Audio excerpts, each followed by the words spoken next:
Well, we are going to talk about standard calibration. Every time that I give this course, students ask me, what is the difference that I use? What is the difference between I use standard addition method or I use external calibration? I will give you an example involving the quantification of iron in dietary supplements. For example, we have done a laboratory class. We take a dietary supplement. We put it in. We put this pill in a beaker, and we boil the powdered supplement in the beaker during 20 minutes with nitric acid 20%. Uh, we have used a colorimetric assay to quantify the iron in the pill. The colorimetric method involves reaction between iron 3 and salicylate. Thus, the principle of this assay was complexation of iron. Uh, in here, when the pill was boiled, the iron 2 was oxidized to iron 3.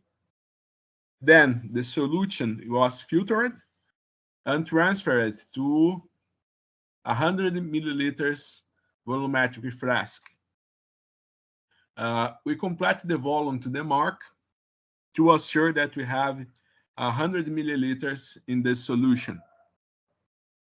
After that, we transfer 4 milliliters of the solution to a 10 milliliters volumetric flask. We did it to assure that the solution was diluted enough. It's important to say at this point that when you are working with a colorimetric assay, you are doing quantitative analysis using spectroscopy, absorbance measurements.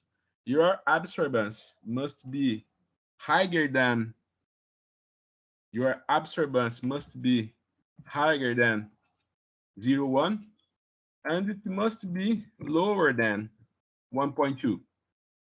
This is because what you are saying in a spectrophotometer when you are working with colorimetric assays, measuring absorbance is the transmittance. And if you have absorbance that are too high, or if you have absorbance that's too low, you are going to be difficult to reproduce these results. When the sample solution was diluted, it was transferred to a cuvette, and it is mixed with the colorimetric solution to, to obtain a final volume of 1.2 milliliters. Now you have 1 milliliter of the colorimetric solution and 0.1 milliliters of the sample solution. The objective of this laboratory class was determine the iron content in the pill. We have to determine the iron content here in the pill. It was dissolved and oxidized because here in the supplement we have iron 2. It was dissolved and oxidized to iron 3. In here you have a solution containing all the iron in this pill, but solution is too concentrated for to be analyzed using a colorimetric assay. Thus, it was diluted, and then it was mixed with colorimetric solution to you get the color. You get in this moment you have a colored solution. It will be a red solution, and you determine the iron content measuring its absorbance.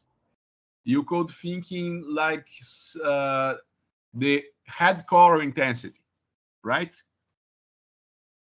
Well, how could I do this? You could do this using external calibration.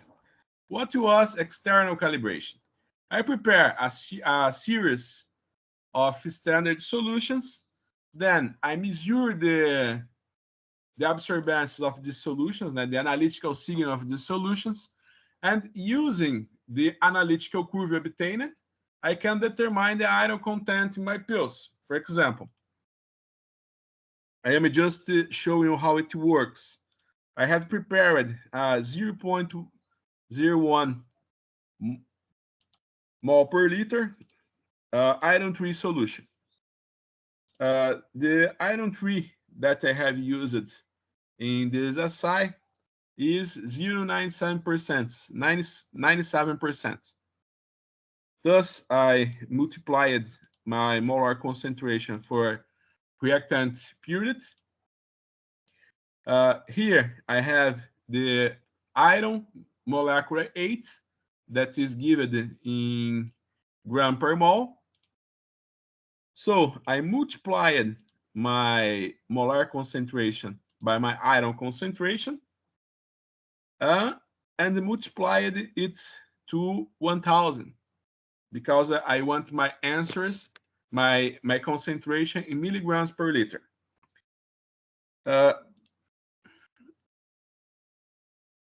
This is my stock solution, and this is my working solution.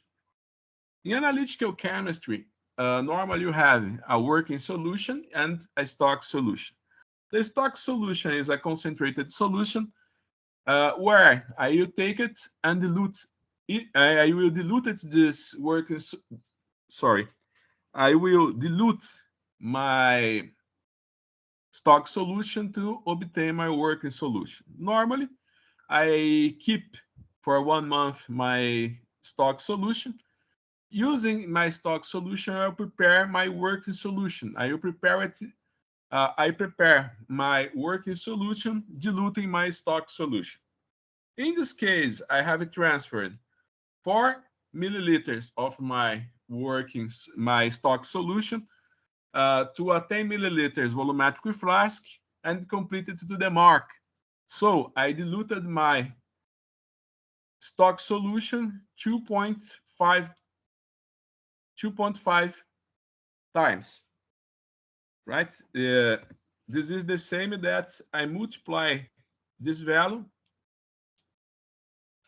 by 4 and divided by 10. This is the volume of the stock solution that I have taken, and this is the final volume of my solution. It's a simple dilution. I have placed 0.2, 0.5, and so on milliliters of this working solution in a series of cuvettes. I have completed the final volume of each one of these cuvettes using the ionized water.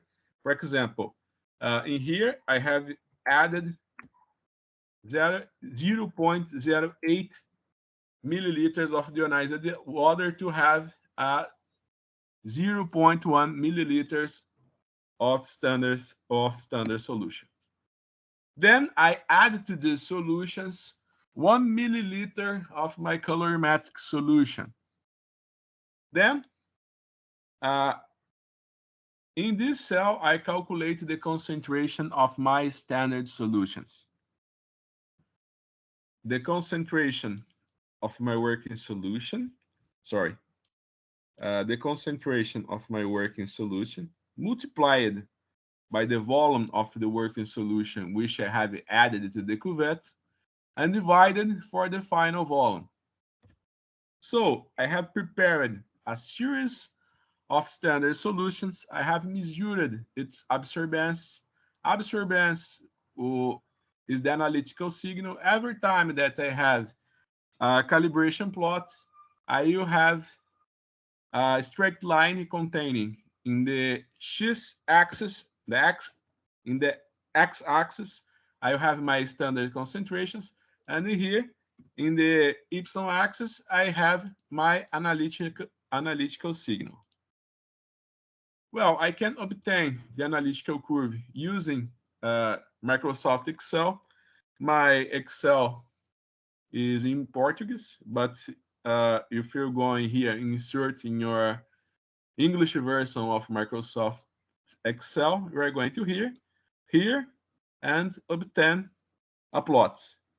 You click in any point of the plot, and you put in here to obtain the calibration plot, as shown here. My calibration plot was shown in here. I don't want to type comments. I think that it is not a good. You have an easy manner to obtain your standard calibration curve. In this case, your external calibration curve. We call it external calibration curve because I'm preparing a series of standards, and using these standards, I will quantify the iron content in my samples.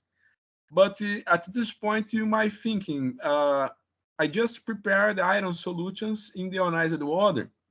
Might be something during the preparation of the sample, any excipient and in the dietary supplement that might affect my quantitative analysis. For example, dietary supplements, iron dietary supplements normally have amino acids, organic acids such as folic acid, vitamins, just kind of compounds might complex the iron tree, and it will affect your quantitative analysis. But you can quantify the iron content in ash pill. You can do it using your external calibration plots. You can get the external calibration plots using the function linest. My Microsoft Excel is in Portuguese. In Portuguese, linest is written as proglin. But you can use this function in Excel, and here you have the slope, and here you have the point where the analytical curve gets the y-axis. Your linear coefficient. So in here you have the slope, and here you have the linear coefficient that is shown in here.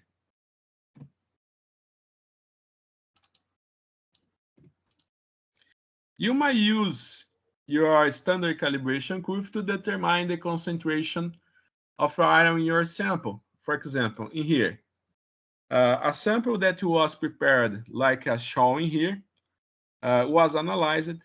Its absorbance was measured. Using the absorbance, the analytical signal of my sample, using the external calibration plot, I can determine the iron content in the sample.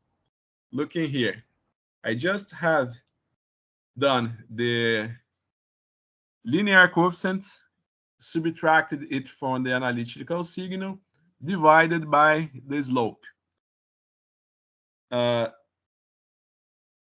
This value and this value are the dilution factors. Remember that I have placed 4 milliliters of my sample in a 10 milliliters volumetric flask. So I have a dilution factor. Of 4 milliliters divided by 2. And in here, I have taken this sample, this diluted sample. I have placed this sample in here, and I have mixed 0.1 of this sample with 1 milliliter of the colorimetric solution, the chromogenic reactant. So that sample was diluted 0.1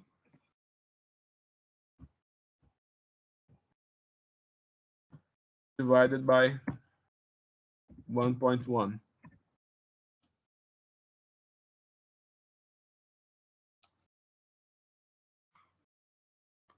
That's better. I put 1.1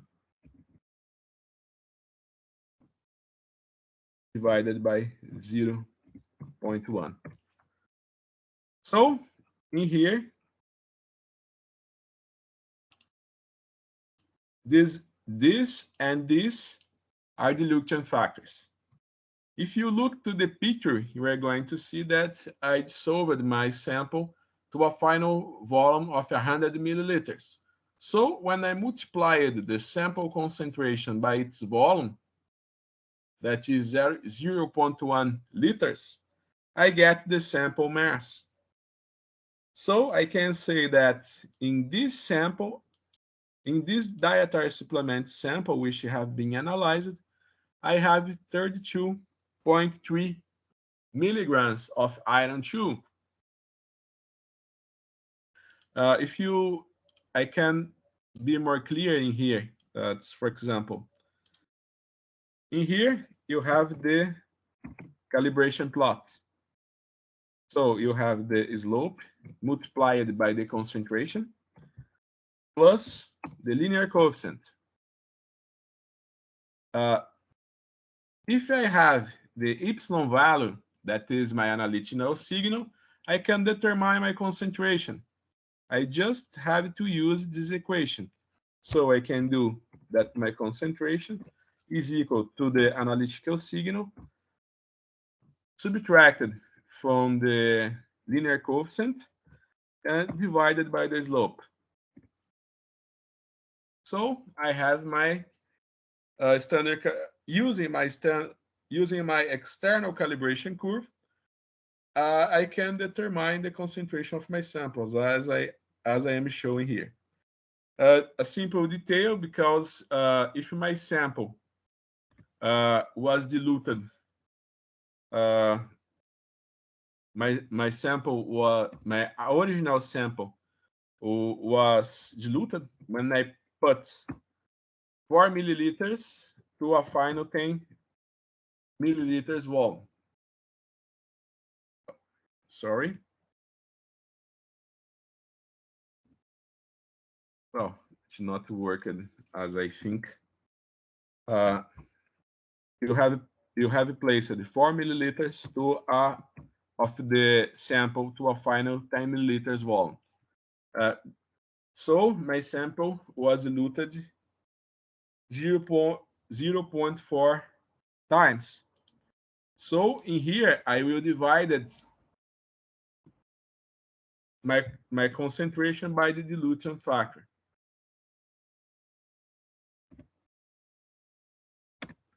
And then you get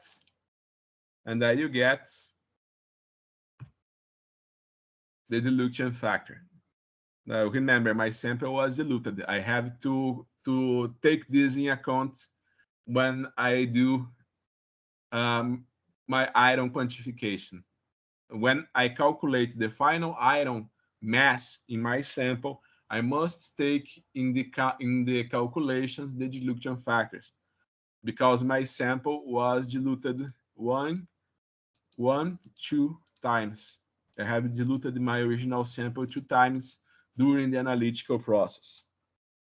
So in this point, you are going to ask me, well, you quantified the iron content in the supplementary pill using external calibration, but that might be excipients in the pill that might affect my assay. How could I evaluate this? If I want to know if there is something in my sample that might affect my quantitative analysis, what can I do? Well, you could do a standard addition plot. You could use the standard addition method. What is the standard addition method? What is this? Well, you are going to take your sample. You are going to take the sum volume of your sample to a series of tubes or cuvettes. For example, I am showing this. I am showing example here.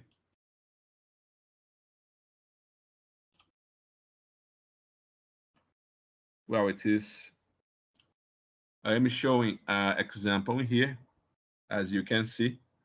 Well, I have placed in all my cuvettes the sum volume of my sample, the sum volume of a chromogenic solution. That by this is my salicylate solution. The salicylate will complexate the iron in my sample and produce a head colored complex. In each one of these cuvettes, I will add a determined volume of my working solution. So in my first in this solution, I will not add iron, but in all other samples, I know how much iron I have added to this sample. Look, in this in my first cuvette, I will just put the sample, water, and the micromorgenic reactant. In the second standard that I prepare, I put my sample, chromogenic solution, 0.02 milliliters of my iron working solution, and ionized water to keep the final volume to 1.2, 1.1. So in my first cuvette, I don't add iron to the solution, but in the others, I have added iron. I have added the iron to the other cuvettes, and I know how much iron I have inserted in there. So I put my x-axis. This is the iron concentration that I have added to each one of the cuvettes. In the first one, I don't have added iron, but in the other ones, I have added iron. Well, I measure the analytical signal, in this case, the absorbance of the solutions, and I have obtained the absorbance values in here. I have obtained my absorbance values in here. Now I can do a plot containing those values as shown here.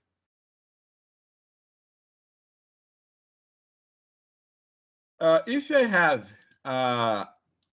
if my sample, my metric sample, affect my results, I will have slopes in the standard addition method. I will have slopes that were different from the slopes that I have in my external calibration.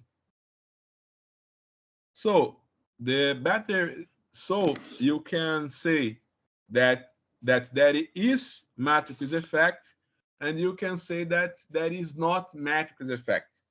You just need to do standard addition calibration curves and external calibration curves. If the slopes are different, for example, if you have the slopes of the standard addition method different from the slope of the external calibration curve, you can say that there is matrix effect. In this case, since I don't have matrix effect, please observe that the slopes of the external calibration curves are close to the slopes of the standard addition curves. Since the slopes are similar, I can work using the external calibration. Obviously, it is much easier you use external calibration than standard addition. So at this point, I can say that I can quantify the iron content in my pills, in my dietary supplements, using external or external calibration or standard addition calibration.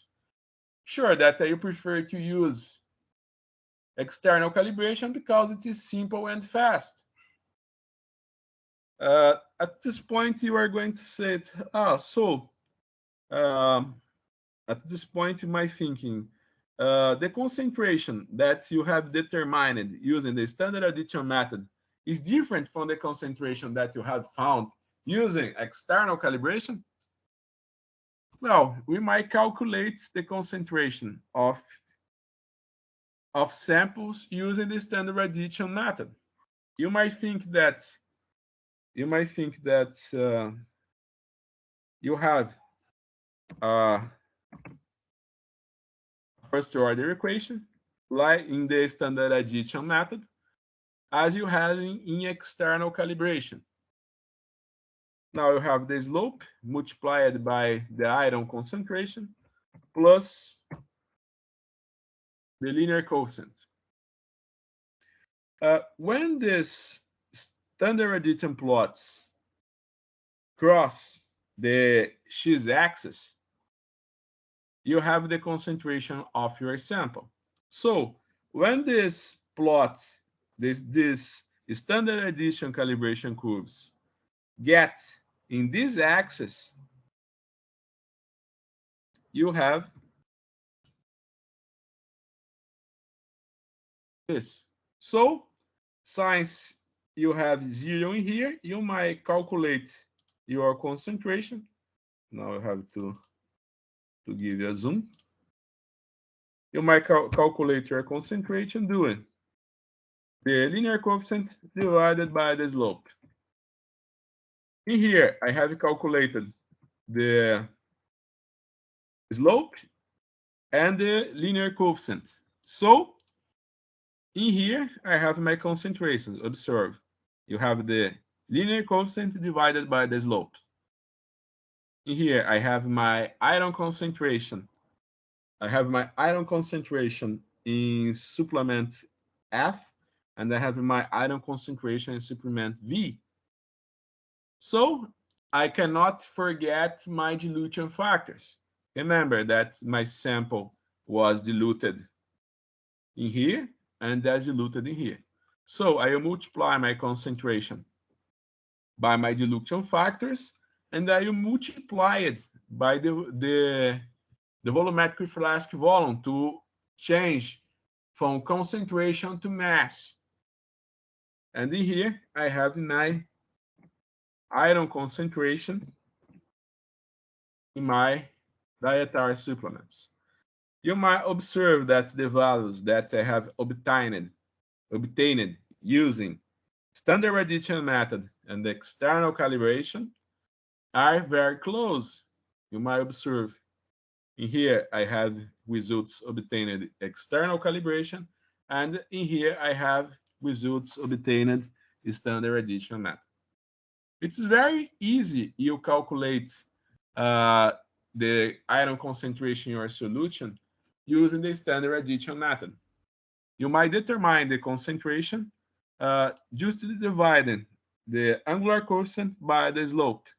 But please do not forget to use the dilution factors. I have been teaching analytical chemistry for almost 10 years now. And everything that we are in the laboratory and we have to do quantitative analysis, the first thing that we do, that anybody do, is to do external calibration plot. But you always have to do an external calibration plot and a standard addition plot. You just can't use external calibration if you can assure that there is no matrix effect. Please, every time that you are going to do a quantitative analysis, build the external calibration plot and build the standard addition plots. Compare the slopes of just plots. Just if the slopes are close, you can use external calibration. Well, I am providing this spreadsheet in Microsoft Excel format. in a link in the description of this video. I expect that you appreciate. I apologize for my language since English was not my first language. And I am in this position to answer any question that you have. Many thanks for your attention.